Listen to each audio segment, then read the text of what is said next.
رسول اللہ صلی اللہ علیہ وسلم کے بارے میں اللہ فرماتے ہیں فَبِمَا رَحْمَةٍ مِّنَ اللَّهِ لِنْتَ لَهُمْ، اللہ کی رحمت کی وجہ سے محمد صلی اللہ علیہ وسلم آپ نرم ہیں. یہ اللہ کی رحمت، اس کا مطلب یہ ہوا کہ جس بندے کے اندر نرمی ہوتی ہے اس پر اللہ کی رحمت. کیونکہ نبی علیہ السلام کی حدیث ہے ان اللہ رفیق یحب الرفق، بے شک اللہ نرم ہے اور اللہ نرمی کو پسند فرماتا ہے. باللہ والحمد للہ والصلاة والسلام علی رسول اللہ، اما بعد، اعوذ باللہ من الشیطان الرجیم. لقد کان لکم فی رسول اللہ اسوۃ حسنہ. ابھی آپ کے سامنے محترم حافظ امجد صاحب رسول اللہ صلی اللہ علیہ وسلم کی ذات گرامی کے حوالے سے بات کر رہے تھے اور ہمیں یہ سمجھا رہے تھے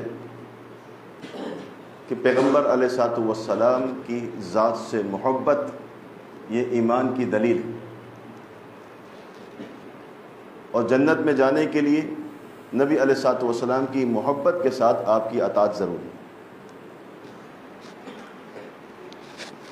میں رسول اللہ صلی اللہ علیہ وسلم کی سیرت کے حوالے سے جو آپ کے سامنے گفتگو کروں گا وہ اس بات پر ہے کہ پیغمبر علیہ الصلوۃ والسلام جب آپ مبعوث ہوئے اس سے پہلے اس معاشرے کے اندر لڑائی جھگڑا، گالم گلوچ، فتنہ و فساد، چھوٹی چھوٹی باتوں پر جھگڑا، اور یہ جھگڑا جنگ میں تبدیل ہو جانا،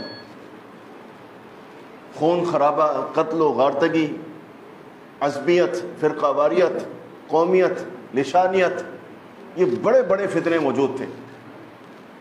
جس طرح پیغمبر علیہ الصلوۃ والسلام کی ذمہ داری یہ تھی کہ آپ اس زمین سے شرک کو ختم کریں گے اور آپ توحید کا پرچار کریں گے، اس کے ساتھ ساتھ آپ کی ذمہ داری یہ تھی کہ آپ لوگوں کو جوڑیں، لوگوں کے اندر محبت، مودت، الفت، شفقت پیدا کریں، آپ ان کے اندر بھائی چارہ قائم کریں، آپ ان کو ایک لڑی کے اندر پریں. جو ان کے اندر فتنہ و فساد ہے، اپنی نرم گفتگو کے ذریعے، اپنی نرم مزاجی کے ذریعے آپ ان کے اس فتنے فساد کو ختم کریں. پیغمبر علیہ الصلوۃ والسلام کی زندگی، اللہ تعالیٰ فرماتا ہے کہ ہم نے آپ کی زندگی کو آپ کے لیے نمونہ بنا دی، اہل ایمان کے لیے، مسلمانوں کے لیے اور دنیا والوں کے لیے پیغمبر علیہ الصلوۃ والسلام کی زندگی نمونہ ہے. اگر کوئی شخص جھگڑا ختم کرنا چاہتا ہے، فساد ختم کرنا چاہتا ہے، تو آپ یقین مانیے کہ رسول اللہ صلی اللہ علیہ وسلم کی سیرت کے بغیر آپ یہ کام نہیں کر سکتے. اپنے طور پر اگر آپ یہ کام کرنا چاہتے ہیں کہ معاشرے سے جھگڑا ختم ہو جائے، فساد ختم ہو جائے، فتنہ ختم ہو جائے، لوگ آپس میں محبت، شفقت، مودت کے ساتھ، الفت کے ساتھ، بھائی چارہ کے ساتھ آپس میں رہنا شروع کر دیں، تو آپ کو اس کے لیے رسول اللہ صلی اللہ علیہ وسلم کی سیرت کو دیکھنا پڑے گا اور پیغمبر علیہ الصلوۃ والسلام کے فرامین پر عمل کرنا پڑے گا. اس کے بغیر یہ ممکن نہیں. آپ یہ دیکھیں کہ اس معاشرے کے اندر ہم جس معاشرے میں رہتے ہیں، اس معاشرے کے اندر چھوٹی چھوٹی بات پر بڑے بڑے جھگڑے ہو جاتے ہیں. چھوٹی چھوٹی بات کے اوپر بندہ قتل کر دیا جاتا ہے، چھوٹی چھوٹی باتوں کے اوپر لوگ فساد کھڑا کرتے ہیں اور اتنا زبردست جھگڑا ہوتا ہے کہ بندہ سامنے والے کو نہیں دیکھتا یہ کون ہے. اگر وہ سگا بھائی بھی ہے، اگر وہ باپ بھی ہے، رشتہ دار ہیں، بہت گہرا دوست ہے، کوئی بھی ہے، لیکن یہ جو چنگاری ہے جو شیطان لگاتا ہے یہ جھگڑے کی اتنی خطرناک ہوتی ہے، اگر بندے کے اندر آ جائے تو پھر یہ چیز بالا طاق رکھی جاتی ہے کہ سامنے والا کا پھر ادب آداب، پھر یہ چیزیں ساری ختم ہو جاتی ہیں. لیکن رسول اللہ صلی اللہ علیہ وسلم نے ان تمام چیزوں کو بڑے اچھے انداز میں، سہل انداز میں ختم کیا.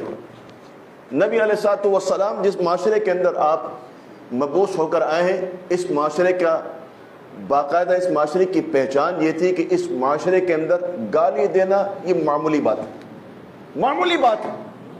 اس لیے رسول اللہ صلی اللہ علیہ وسلم نے ہر اس چیز کے اوپر پابندی عائد کر دی کہ جو فساد تک لے کے جاتی ہے، جو قتل تک لے کے جاتی ہے، ہر اس چیز کے اوپر آپ نے پابندی عائد کی۔ یہ گالی ہے، اگر آپ گالی سے بات کو شروع کرتے ہیں اور گالم گلوچ کرتے ہیں، یہ چھوٹی سی چیز قتل تک کرا دیتی ہے۔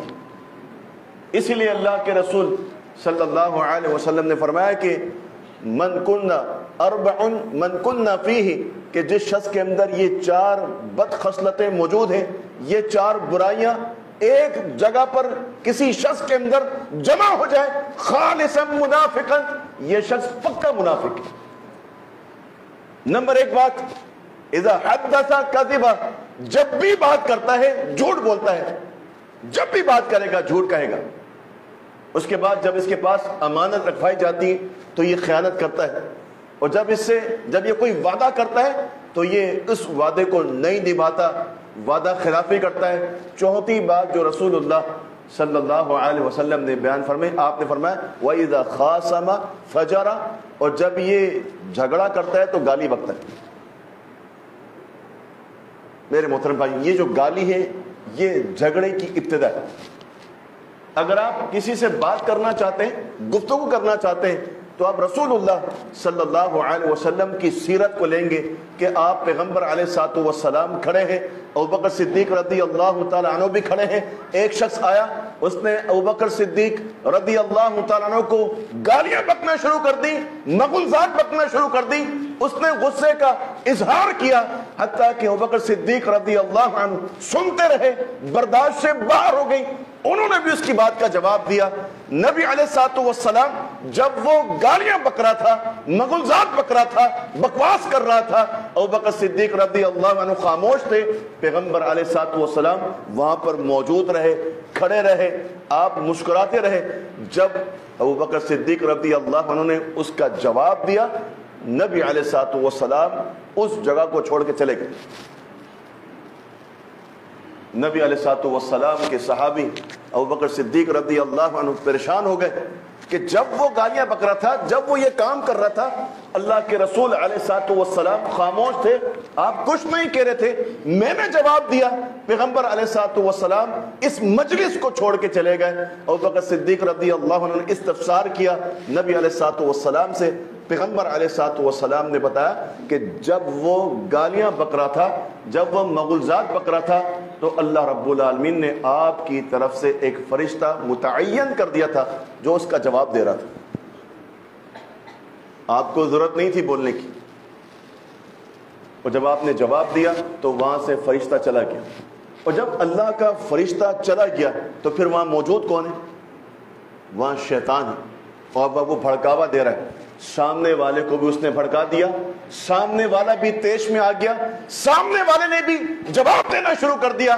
اللہ کے رسول علیہ الصلوۃ والسلام نے یہاں پر تعلیم یہ دی، پیغمبر علیہ الصلوۃ والسلام نے یہ سمجھایا کہ جب سامنے والا بھڑکا ہوا ہو، غصے کے اندر لال پیلا ہو رہا ہو اور آپ کو گالیاں بک رہا ہو، آپ خاموش ہو جائیے، آپ اپنی زبان کو روک لیجئے۔ اگر آپ جھگڑا نہیں کرنا چاہتے، جھگڑے کو طول نہیں دینا چاہتے، اگر آپ معاملے کو افہام و تفہیم کے ساتھ حل کرنا چاہتے ہیں، تو آپ کو اپنی زبان کو روکنا پڑے گا، آپ کو صبر کرنا پڑے گا، آپ کو تحمل مزاجی دکھانی پڑے گی، آپ کو بردباری دکھانی پڑے گی۔ یہی سیرت رسول اللہ صلی اللہ علیہ وسلم کی ہے، یہی طریقہ پیغمبر علیہ الصلوۃ والسلام کا ہے۔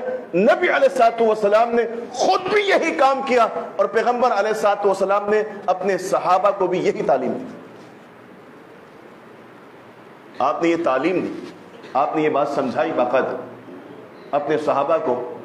نبی علیہ الصلوۃ والسلام کے پاس ایک صحابی آئے اور انہوں نے کہا آپ مجھے کوئی وصیت کیجیے، آپ مجھے کوئی وصیت کریں۔ تو آپ نے فرمایا لا تغضب، غصہ مت کرنا، غصے کو چھوڑ دو، غصہ نہ کرو۔ اس نے کہا کہ ٹھیک ہے، میں آپ کی اس وصیت کے اوپر عمل کروں گا، میں یہ چاہتا ہوں کہ آپ مجھے اور وصیت کریں اور نصیحت کریں۔ پیغمبر علیہ الصلوۃ والسلام نے اس کو دوسری بار بھی یہی کہا لا تغضب، غصہ نہیں کرنا، اس غصے سے اپنے آپ کو بچاؤ۔ اس غصے سے اپنے آپ کو چھڑاؤ، اس سے اپنی جان کو چھڑاؤ، غصہ نہ کرنا۔ اس نے کہا ٹھیک ہے میں اس پر عمل کروں گا۔ دوسری بار بھی اللہ کے رسول علیہ الصلوۃ والسلام نے اس کو اسی بات کی تلقین کی۔ اس نے کہا آپ مجھے مزید وصیت کیجئے، آپ مجھے کوئی مزید نصیحت کیجئے، آپ مجھے کوئی اور بات سمجھائیے۔ آپ نے فرمایا لا تغضب، غصہ نہ کر۔ 3 بار اللہ کے رسول علیہ الصلوۃ والسلام نے اپنے اس صحابی کو یہی بات سمجھائی کہ غصہ نہ کر، کیونکہ یہ غصہ جب بندہ غصے میں ہوتا ہے تو پھر وہ اپنے آپ میں نہیں ہوتا، اور جب بندہ اپنے آپ میں نہ ہو تو پھر وہ کچھ بھی کر گزرتا۔ آپ دیکھیں نا، باپ کا بیٹے کا آپس میں مکالمہ ہوتے ہوتے پھر وہ غصے میں تبدیل، پھر غصہ بڑھتا بڑھتا حتیٰ کہ اگر غصہ باپ پر زیادہ ہو گیا تو بیٹے کی زبردست کٹس لگنے والی، ٹھیک ٹھاک پٹے گا یہ، اور اگر یہ غصہ سامنے والے پر چلا گیا، بیٹے پر غصہ غالب آ گیا، تو پھر یہ اپنی حدوں کو پار کر کے اپنے باپ کو پیٹنے سے مارنے سے دریغ نہیں کرے گا۔ یہ غصہ اتنی خطرناک چیز ہے۔ اس لیے رسول اللہ صلی اللہ علیہ وسلم نے فرمایا کہ جس شخص کو غصہ آئے اور زیادہ غصہ آ رہا ہے اس کو، اس کے باوجود کہ اس پر غصہ غالب ہو رہا ہے، لیکن اللہ کی رضا کے لیے وہ اپنے غصے کو روک لے، اللہ سے اجر لینے کے لیے اپنے غصے کو روکے، فساد کو ختم کرنے کے لیے، جھگڑے کو ختم کرنے کے لیے اپنے غصے کو روک لے۔ اس مجلس میں اس وقت اگر یہ غصے کو روک لیتا ہے، پیغمبر علیہ الصلوۃ والسلام نے گارنٹی دی ہے قیامت کے دن اللہ تعالیٰ اس کو بلائے گا اور کہے گا جنت کی جتنی بھی حوریں ہیں ان میں سے کوئی حور بھی پسند کر لو، تم نے غصہ روکا۔ اللہ کے رسول علیہ الصلوۃ والسلام کی تعلیم پر عمل کیا۔ بات ہو رہی ہے نا کہ محبت، اس کے بعد اطاعت۔ نبی علیہ الصلوۃ والسلام کی سیرت میں یہ پیغام ہے کہ اللہ کے رسول علیہ الصلوۃ والسلام کی جس طرح حلیے سے محبت کی جائے، جس طرح آپ کے بالوں سے محبت کی جائے، آپ کے لباس سے محبت کی جائے، آپ کی مسکراہٹ سے محبت کی جائے، آپ کے اٹھنے بیٹھنے سے، آپ کی ہر چیز سے، اسی طرح اللہ کے رسول علیہ الصلوۃ والسلام کے فرامین پر عمل کیا جائے۔ یہ سیرت کا پیغام۔ میرے محترم بھائیو، نبی علیہ الصلوۃ والسلام اس معاشرے کا بیلنس ٹھیک کرنے آئے تھے۔ اس معاشرے کا بیلنس آپ صرف ایک ہی صورت میں ٹھیک کر سکتے ہیں کہ آپ نرم پڑ جائیں، آپ کے اندر تحمل آ جائے، آپ کے اندر بردباری آ جائے۔ رسول اللہ صلی اللہ علیہ وسلم کے بارے میں اللہ فرماتے ہیں فَبِمَا رَحْمَةٍ مِّنَ اللَّهِ لِنْتَ لَهُمْ، اللہ کی رحمت کی وجہ سے محمد صلی اللہ علیہ وسلم آپ نرم ہیں۔ یہ اللہ کی رحمت، اس کا مطلب یہ ہوا کہ جس بندے کے اندر نرمی ہوتی ہے اس پر اللہ کی رحمت۔ کیونکہ نبی علیہ السلام کی حدیث ہے ان اللہ رفیق یحب الرفق، بے شک اللہ نرم ہے اور اللہ نرمی کو پسند فرماتا ہے۔ نبی علیہ السلام نے فرمایا کہ آپ نرمی کے ساتھ جو فوائد حاصل کر سکتے ہیں، جو خیر اور بھلائی حاصل کر سکتے ہیں، سختی کے ساتھ وہ خیر اور بھلائی آپ حاصل نہیں کر سکتے، وہ ثمرات آپ نہیں سمیٹ سکتے۔ اللہ فرماتا ہے فَبِمَا رَحْمَةٍ مِّنَ اللَّهِ لِنْتَ لَهُمْ، اے نبی آپ بہت نرم ہیں۔ وَلَوْ كُنْتَ فَظًّا غَلِيظَ الْقَلْبِ، اور اگر آپ دل کے سخت ہوتے، زبان کے سخت ہوتے، دل کی بھی سختی ہوتی اور زبان کی بھی سختی آپ کے اندر ہوتی، لَنْفَضُّ مِنْ حَوْلِكَ، یہ جتنے بھی آپ کے جانثار لوگ ہیں جو آپ پر ہر دم جان نچھاور کرنے کے لیے، جان نثار کرنے کے لیے آپ کے ساتھ کھڑے ہیں، آپ کے دائیں بھی بائیں بھی آگے پیچھے اپنی جانوں کے نذران لے کر کھڑے، ان میں سے ایک بھی آپ کے ساتھ نہ ہو، سب بھاگ جاتے۔ وجہ سختی، یہ بڑی خطرناک چیز۔ آپ دیکھ رہے ہیں سختیوں کی وجہ سے املاک تباہ ہو جاتی ہیں۔ اگر بندے میں سختی آ جائے اور سختی بڑھتی چلی جائے تو پھر وطن عزیز کو پھر اپنا ملک نہیں سمجھا جاتا۔ اگر یہ سختی غالب آ جائے تو پھر بندہ اس سختی کی وجہ سے اپنے ہی مسلمانوں کا قتل کر کے اپنے آپ کو غازی کہنا شروع کر دیتے۔ نبی علیہ الصلوۃ والسلام نے ایسے موقع پر کہ جب فتنہ اور فساد مسلمانوں کے اندر پھیل جائے اور آپس میں لڑائی جھگڑا جنگ و جدل کرنے کا بازار گرم ہونا شروع ہو جائے تو آپ نے صحابہ کو نصیحت کی. آپ نے فرمایا ایسے موقع پر جب تم دیکھ رہے ہو کہ مسلمانوں کے دو گروہ آپس میں لڑنے کے قریب ہیں تو تمہیں اس کی دعوت دی جائے تم اس دعوت کو قبول نہ کرنا, قطعاً قبول نہ کرنا. عمار بن یاسر رضی اللہ عنہ کے پاس ایک صحابی آئے اور انہوں نے کہا کہ آپ دیکھ رہے ہیں کہ امیر معاویہ اور علی کے درمیان جو معاملہ ہے آپ بھی چلیں. کہا کہ ہاں میری تلوار لے کر آؤ.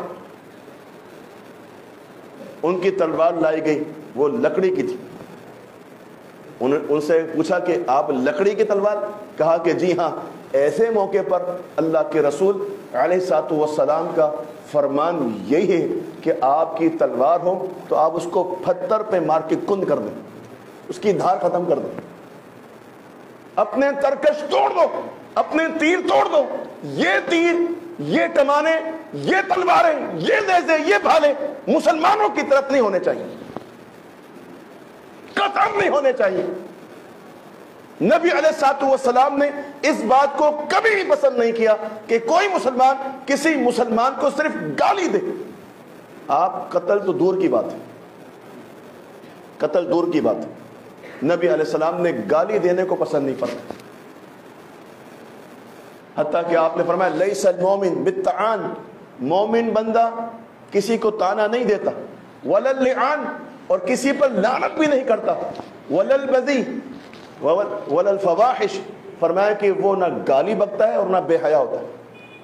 مومن بندہ ایسا نہیں ہوتا. مومن میں تو خوبیاں ہوتی ہیں, اس کے اوصاف حمیدہ ہوتے ہیں, اللہ تعالیٰ نے اس کو بڑے زبردست اوصاف سے نوازا ہوتا ہے, اس کے اندر بہت کوالٹیز ہوتی ہیں, وہ اپنے مسلمان کے لیے بہت نرم ہوتا ہے. یہ جو نرمی ہے میرے محترم بھائیوں, یہ نرمی بندے کو اپنے بھائی سے جوڑتی. نبی علیہ الصلوۃ والسلام جب مدینہ میں آئے تو آپ نے اس چیز کو بھانپا کہ مہاجرین آئے ہیں مکہ سے اور یہاں پر اوس اور خزرج کے لوگ موجود ہیں, تو آپ نے فوری طور پر مدینے میں آنے کے بعد جو سب سے پہلا کام کیا, آپ نے مسجد بنائی. مسجد بنانے کے بعد مہاجرین اور انصار میں مواخات قائم کر دی, ان کو ایک دوسرے کا بھائی بنا دیا. اور کیسا بھائی میرے محترم بھائی, سگے بھائی سے زیادہ اہمیت والا بھائی, سگے بھائی سے زیادہ اس کا ایک زبردست قسم کا رشتہ. آپ اس سے اندازہ کیجئے کہ عبد الرحمن بن عوف رضی اللہ تعالی جب ہجرت کر کے مکہ آئے ہیں, ان کے پاس کچھ نہیں تھا, کچھ نہیں تھا ان کے پاس. نبی علیہ الصلوۃ والسلام نے عبد الرحمن بن عوف رضی اللہ عنہ کو جس صحابی, جس انصاری صحابی کا بھائی بنایا, اس نے کہا عبد الرحمن میرے پاس 2 باغ ہیں, ایک تم لے لو, میری 2 بیویاں ہیں, تم مجھے کہو میں ایک کو طلاق دیتا ہوں, عدت کے بعد تم اس سے نکاح کر لو. یہ کیسا بھائی چارہ ہے, یہ کام تو کوئی سگا بھائی اپنے سگے بھائی کے لیے نہیں کر سکتا. یہ وہ بنیاد تھی میرے محترم بھائیوں مدینہ کے اندر, وہ بنیاد اتنی زبردست تھی کہ آپ نے دیکھا کہ اگر بالفرض صحابہ کرام آپس میں کچھ ان کا ہو بھی جاتا تو فوراً وہ اس جھگڑے کو ختم کر دیا کرتے تھے, ان کا جھگڑا طول نہیں پکڑتا تھا. اللہ کے رسول علیہ الصلوۃ والسلام کو باقاعدہ بتایا گیا, آپ کے پاس خبر آئی کہ اوس اور خزرج کے جو مسلمان انصار ہیں یہ آپس میں جھگڑے کے قریب ہے کہ یہ میدان میں آئیں اور تلواریں لے کر. ان کی مماری ہوئی آپس میں, ان کی آپس میں تو میں ہوئی کسی مسئلے پر, اور تو میں اتنی بڑھ گئی کہ ان میں سے لوگوں نے کہا کہ اب ہو جائے جنگ, پرانے زمانے والی, نہیں چھوڑیں گے کسی کو. یہ سارے اپنے گھروں کی طرف گئے ہیں تلواریں لینے کے لیے, بھالے لینے کے لیے, نیزے لینے کے لیے, لڑنے کے لیے, خون خرابہ کرنے کے لیے. اللہ کے رسول علیہ الصلوۃ والسلام جس کام میں مشغول تھے, آپ نے اس کام کو فوری ترک کیا اور تیزی کے ساتھ اس جگہ پر پہنچے جہاں پر یہ اوس اور خزرج کے انصار صحابہ لڑنے کے لیے آ رہے تھے.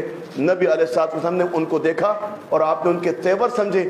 پھر اللہ کے رسول علیہ الصلوۃ والسلام نے فرمایا کہ میں تو یہ سمجھا تھا کہ تمہارے اندر سے یہ قومیت, یہ عصبیت, یہ لسانیت, یہ بت ٹوٹ چکا ہے, یہ بدبو تمہارے اندر سے ختم ہو چکی ہے، لیکن میں یہ دیکھ رہا ہوں کہ تمہارے اندر ابھی تک یہ جاہلیت موجود ہے۔ اللہ کے رسول علیہ الصلوۃ والسلام نے ان پر غصہ کیا، ان کو سمجھایا، صحابہ کرام بات کو فوری سمجھ گئے اور گلے لگے اور رونے لگے، اپنی غلطی کو بھانپ گئے کہ یہ تو بہت غلط ہونے جا رہا تھا۔ آج ہمارے ہاں یہی تو ہو رہا ہے میرے محترم بھائی۔ ابھی کیا ہو رہا ہے؟ یہ خون خرابہ جو ہو رہا ہے، یہ آپس میں کون ہے؟ ادھر بھی ادھر بھی دونوں مسلمان۔ ایک ایشو ہے، اس ایشو کو بیٹھ کر افہام و تفہیم کے ساتھ حل کیا جا سکتا ہے، لیکن لڑائی جھگڑے کے ساتھ، فتنہ فساد کے ساتھ، قتل و غارتی کے ساتھ یہ مسئلہ حل ہو ہی نہیں سکتا۔ کسی چیز کا اللہ کے رسول علیہ الصلوۃ والسلام کو خدشہ تھا، ڈر تھا۔ نبی علیہ الصلوۃ والسلام نے جو حدیثیں بیان فرمائی ہیں، آپ نے فرمایا کہ جو مسلمان اپنے کسی مسلمان بھائی کی طرف اسلحے کا اشارہ کرے اس سے میرا کوئی تعلق نہیں، مارنا دور کی بات، اسلحے کا اشارہ، کیا آپ اس تلوار کی نوک اس کو دکھا کے ڈرا رہے ہیں؟ فرمایا کہ ایسا مسلمان جب اپنے کسی مسلمان بھائی کو اسلحے سے ڈراتا ہے، اس کا اشارہ اس کی طرف کرتا ہے، فرمایا ایسے مسلمان سے میرا کوئی تعلق نہیں۔ کہ اللہ کے نبی کی سیرت، یہ آپ کا فرمان ہے۔ اور یہ آپ دیکھیں یہاں پر آپ علیہ السلام نے ایک اور حدیث بیان فرمائی، آپ نے فرمایا کہ جو کوئی مسلمان کسی ذمی کافر کو بلا وجہ مار دے، ذمی کافر کون ہے؟ جو آپ کے علاقوں میں، جو آپ کے شہروں میں، جو آپ کے گلی کوچوں کے اندر جو ہندو عیسائی رہتے ہیں، یہ ذمی کافر ہیں جو آپ کے ملک میں رہ کر آپ کو ٹیکس پے کر رہے ہیں، فتنہ و فساد نہیں کرتے، قتل و غارتگی نہیں کرتے، وہ بالکل امن و سلامتی کے ساتھ رہتے ہیں، یہ ذمی کافر ہے۔ فرمایا جس کسی مسلمان نے ایسے ذمی کافر کو بلا عذر بلا وجہ قتل کر دیا، نبی علیہ الصلوۃ والسلام نے اس مسلمان کے بارے میں جس نے کسی کافر کو مارا ہے، ذمی کافر کو مارا ہے، فرمایا یہ مسلمان جنت کی خوشبو بھی نہیں پا سکتا، جنت میں جانا دور کی بات ہے۔ وجہ یہ ایسے ڈگر پہ چل چکا ہے جس کو اللہ اس کے رسول نے پسند نہیں کیا۔ میرے محترم بھائیو، میں جو آپ کو بات سمجھانا چاہتا ہوں وہ یہ کہ ہمیں آپس میں بھائی چارہ قائم کرنا چاہیے، ہمیں آپس میں اتحاد اور اتفاق قائم کرنا چاہیے، آپس میں محبت ہماری ہونی چاہیے، اور اس قدر گہری محبت ہو اگر بالفرض میرے محترم بھائیوں ہم آپس میں کوئی تو تو میں کریں تو تیسرا مسلمان ہماری صلح کرا دے، کیا خیال ہے؟ لیکن ہمارے ہاں کیا ہو رہا ہوتا ہے؟ ہمارے ہاں یہ ہو رہا ہوتا ہے کہ دو مسلمان لڑ لیں آپس میں، تیسرے نے آگ لگا دی، تیسرا کود کر ان کی صلح صفائی نہیں کرا رہا، ان کی اصلاح نہیں کر رہا، ان کے درمیان میں بیچ بچاؤ نہیں کر رہا، بلکہ وہ تیلی لگا رہا ہے تاکہ یہ آگ اور بڑھ کے یہ صرف تو میں تک نہ رہے، یہ قتل تک پہنچے۔ اور یہ سارا کچھ آپ دیکھ رہے ہیں کہ فلاں لوگ فلاں کو پش اپ کر رہے ہیں کہ ہاں بھائی تم بالکل ٹھیک کر رہے ہو، اور تم ان اداروں والوں کو مارو، اور ادارے والوں کو کوئی اور پش اپ کر رہے ہیں ہاں تم ان کو مارو۔ ہو کیا رہا ہے؟ آپس میں خون خراب۔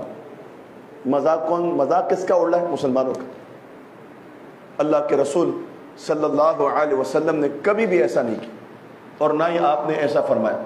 آپ نے ہمیشہ مسلمانوں کو آپس میں جوڑا ہے، ان کے اندر مواخات قائم کی ہے، ان کے اندر محبت قائم کی، حتیٰ کہ آپ نے اس لیے یہ حدیث بیان فرمائی، نبی علیہ الصلوۃ والسلام کا فرمان ہے، آپ نے فرمایا قیامت کے دن اللہ رب العالمین آواز دے گا این متحابین فیہ، اللہ آواز لگائے گا خود، اللہ لوگوں کو بلائے گا۔ کن لوگوں کو؟ اللہ کہے گا کہ کہاں ہیں وہ لوگ جو میری وجہ سے آپس میں محبت کرتے تھے؟ این متجالسین فیہ، کہاں ہیں وہ لوگ جو میری ذات کی وجہ سے، رب کی وجہ سے، اللہ کی وجہ سے آپس میں بیٹھتے تھے؟ این متزاورین فیہ، کہاں ہیں وہ لوگ جو صرف ملتے اس لیے تھے، ایک دوسرے کی زیارت اس لیے کرتے تھے کہ اللہ راضی ہو جائے؟ محبتیں، زیارتیں، مجالس، اٹھنا بیٹھنا، کھانا پینا، چلنا پھرنا، یہ سب کچھ اللہ کی وجہ سے۔ یہ جو حدیثیں بیان کی جا رہی ہیں فضیلتوں والی، یہ اس وجہ سے کہ ایک اسلامی معاشرہ تشکیل پا جائے، ریاست مدینہ کی تصویر سامنے آ جائے۔ تو میرے محترم بھائیوں، میں اپنی اسی بات پر اکتفا کرتا ہوں کہ ہمیں انشاءاللہ آپس میں اتحاد اور اتفاق کے ساتھ رہنا ہے انشاءاللہ. آپس میں محبت اور مودت کے ساتھ رہنا ہے. اگر ہم میں کوئی تنازع ہو، ہم میں کوئی جھگڑا ہو، تو اس کو فوراً سولو کیا جائے اور اس کو مزید طول نہ پکڑنے جائے. تو انشاءاللہ آپ دیکھیں گے کہ وہ جو ریاست مدینہ کی بات ہو رہی ہے اسلامی معاشرے کی، یہ اسی سے قائم ہوگا. وآخر دعوانا ان الحمد